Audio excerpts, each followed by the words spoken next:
Nicole Crowley, and I am the host for Science is Appealing, a show that peels back the layers for science and examines the various elements of science and how they relate to modern-day life.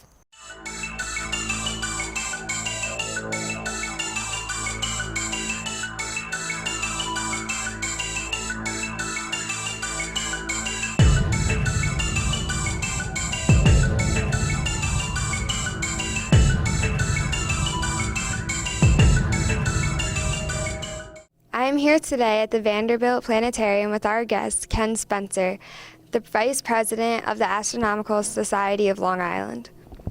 So Ken, what exactly is astronomy? Astronomy is the science that deals with the study of celestial objects, and that would include stars, galaxies, nebulae, comets, and things like that. What got you interested in astronomy? When I was growing up in Connecticut back in the 1950s, the skies were much clearer than they are now. And when you took the garbage out, the sky was covered with the dome of stars. And I remember going down to the beach, which was about a mile away, and just lying on my back in the sand with just all these stars arching overhead. And I remember distinctly thinking, what's out there? How far does that go? Where did the stars come from? And somehow that resonated with something within me about wanting to know more about how far it went and what was our place in all that. I did take one astronomy course in college, which was really interesting, but I didn't do anything about looking through a telescope until my oldest daughter came home from college. I guess I was in my 40s, and she said she wanted to learn, she said, look, I want to learn the constellations this summer. And suddenly I was off and running, so I went and got a book on the constellations, and we went out in the side yard, and that was really my beginning with astronomy, because I thought I needed to own a telescope to look at the stars. And in fact, you don't. You can use the unaided eye or just binoculars. And it would be a shame if people didn't get involved in looking at the skies because they thought you needed a telescope to do it, and you don't. Although astronomy is fun, it also has some very serious professions. What are some of the careers that involve astronomy? Astronomers are involved with so many different disciplines in terms of exploring the heavens. There are astronomers that use optical telescopes. There are astronomers that use radio telescopes. There are telescopes of all sizes. Some are make very detailed examinations of objects. There's also the Hubble Space Telescope. And then within that field, there are literally hundreds of disciplines. Some people are looking at far distant quasars, some are looking at the formation of galaxies, some are looking at the life of stars, some are trying to see how far out toward the edge of the universe they can see. As we look out toward the edge of the universe, we're looking back in time, and the hope is to know more about the beginnings of creation. My name is Joe Newth. My title is Senior Scientist for Primitive Bodies. I work for the Solar System Exploration Division, and we basically are tasked with exploring the solar system. The NASA Center for Astrobiology was conceived as the one place to study how organics got made that became the stuff that led to life on Earth. We want to see what the original stuff was that came down onto the surface of the Earth that may have actually stimulated the origin of life. A lot of this primitive material is in meteorites, it's in comets. So we have missions that we're proposing and are working on. Jamie Ursula Cook. I'm an astrochemist and I work in the Astrobiology Analytical Lab. I work on analytical astrochemistry, which means I'm trying to understand the chemical makeup of extraterrestrial materials, things like meteorites and comets. So I'm looking for the ingredients for life, things like amino acids and nucleobases that are important to life on Earth, and we're trying to understand where they came from and how they're distributed throughout the solar system. Our biggest discovery that we did was looking at this cometary material that was returned from NASA's Stardust mission. And the Stardust mission went up, rendezvoused with a comet, brought back very small amounts of material, comet material and comet exposed material. We had basically one shot at looking at this, and it was really pushing our limits of detection. So I spent about 2 years optimizing our technique, really rehearsing, practicing, getting everything as perfect as possible before the one day of doing measurements. It's sort of all leading up to one big game, one big day.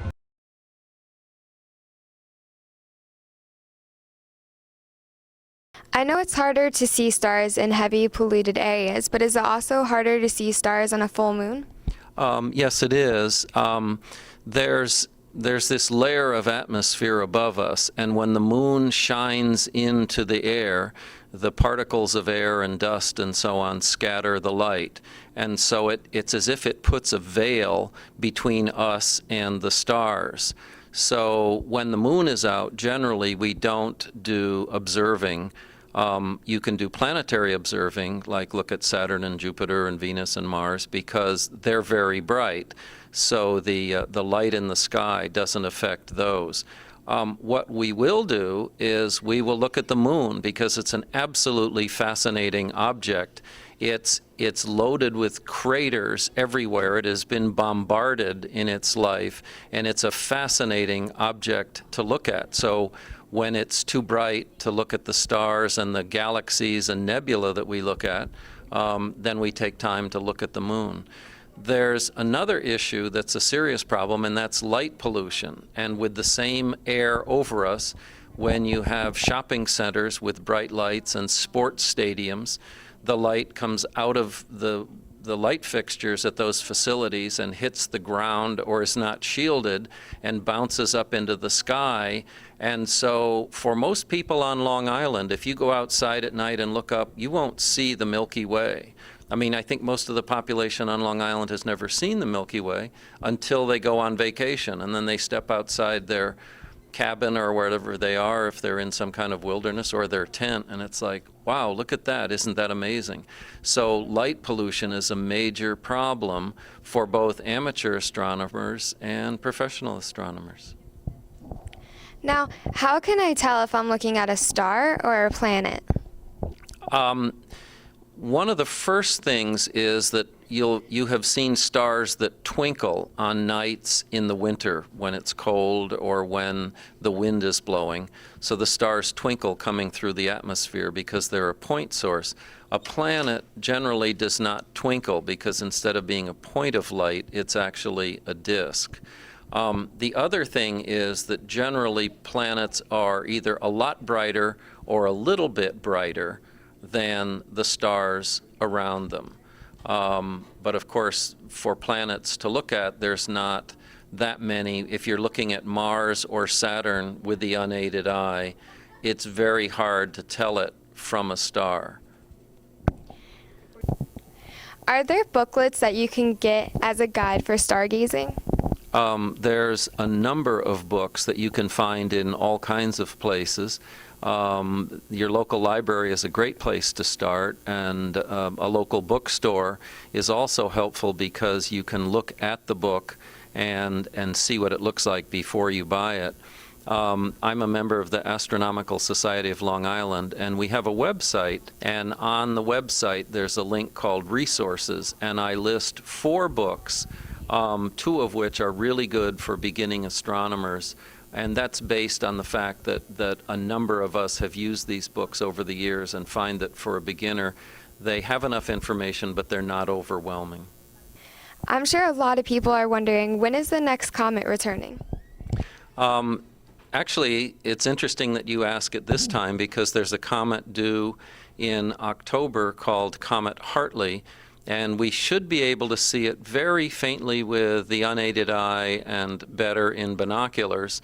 But unlike the images that we have of Comet Halley, which has this wonderful long tail behind it, this is going to be more like a blurry fuzzball. So don't be disappointed when it doesn't look like those drawings or photographs of Halley. Comets are really interesting because Generally, they're periodic, which means they come back over a certain amount of time. Comet Hartley, I think, is a 3-year period, so it comes more regularly. Usually what happens is somebody discovers a comet and we're surprised by it. It's like, wow, there's a new comet, and that's normally how we find out about them, and it's always a surprise. This is sort of pleasant and unusual that we know when it's coming, but it was just realized recently that it would be coming in October. Are comets what are referred to commonly as a shooting star? No, and it's a good question because a comet has a head and 1 or 2 tails on it, and so it looks like a shooting star, but it's a completely different object. And I remember years ago, I went looking for a comet, and I got up at 3 in the morning and expected to see this thing go whoop, like that, and there it was sitting in the sky with the head and the tail, and it's like, wait, it's just hanging there. How come it's not going, but it's a different thing. A shooting star is the term for a meteor, and that's a chunk of stuff from space that enters the Earth's atmosphere and burns up, and that leaves a trail, and that's very fast. A meteor may be gone in 5 or 10 or 15 seconds. And a comet comes from way outside the solar system and slowly makes its way past us and around the sun and then back out. This made me think about asteroids. We are always hearing about an asteroid approaching Earth. Are there any that are expected to hit Earth, and if so, when? Asteroids are similar to comets in some way, in that they come from way outside, way out in the solar system. Only comets are sort of icy snowballs with dirt and frozen carbon dioxide. And asteroids are pieces of rock and metallic objects that are left over from the formation of the solar system. And some of them are very small, and some are maybe half a mile in size. And if one of those were to hit the Earth, it would mess up your whole day. Some of them come in and cross the Earth's orbit, and those are the ones that we worry about. So they have programs, some of them are automated programs, to look for asteroids, and I think one of them is identified like 100,000 asteroids. Some asteroids are very small pieces, and they burn up in the atmosphere. The idea is to find any big ones that are headed our way, and if there's one that's headed toward Earth for impact, we would need to do something to try and deflect it, because the damage that a large asteroid could make is enormous. There was one that landed down in the Yucatan, and that was the one that destroyed the dinosaurs, they believe. So a big asteroid is a serious danger to Earth. Can someone see an asteroid with a telescope? You can, but you would generally need a fairly large telescope, maybe with a 10-inch aperture